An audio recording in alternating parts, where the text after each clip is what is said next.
may mga picture na namatay daw panahon sa extrajudicial. Eh, Pero yung ibang picture, attorney, mga biktima ng hazing.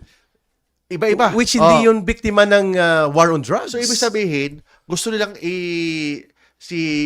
ituturo si Tatay Digong Sa lahat ng mga pagpapay. lahat ng mga bagay, pati yung pagkabit ng asawa niya is ituro niya pa na dahil kay Digong na. nangabit ang asawa niya. Oh, may pagnanakaw doon sa probinsya nila. Dahil kay Digong Kay din. Digong naman yan. So, para yun.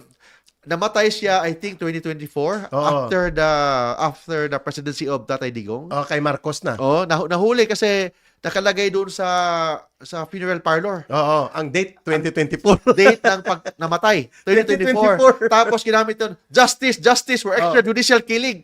At may isa pa doon, pati yung kay kaso ni Castillo, yung Oh. sa Santo Tomas. Ano nangyari? Na dinagdag siya sa extrajudicial killing case. So, Mukhang ito ay problematic But, din. yung mga pinagsasabi ng mga, I don't know sino ba yun, that's irrelevant kasi ang pinag-usapan natin dito, yung 19 at saka, ano yun?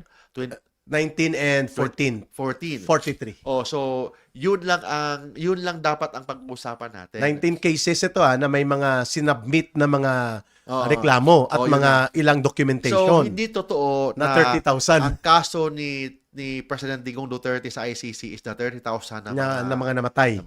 Hindi totoo Propaganda ng Communist Party po yan at ng NPA. hindi totoo na may 1,000, 2,000. We are talking of 40 lang Correct. for 8-year 8 years period, duration. For the 8-year duration. So, yun lang ang pinag-usapan sa kaso doon sa ICC.